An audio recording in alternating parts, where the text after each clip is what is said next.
24/7 hands-on video solutions for art activities. We are an EdTech textbook publishers.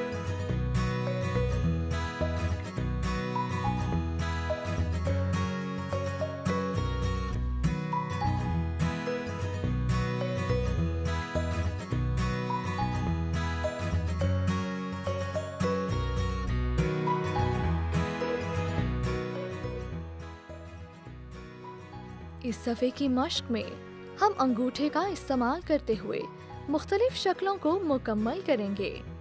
सबसे पहले water colour के मुख्तलिफ रंगों को एक जगह अपने सामने इकट्ठा करें। फिर अपने अंगूठे से वाटर कलर लगाकर दिखाए गए तरीके से रंग को सफ़े पर चिस्पा करेंगे और कोशिश करेंगे कि आपका अंगूठा नुक्तों वाली लाइनों से बाहर ना जाए।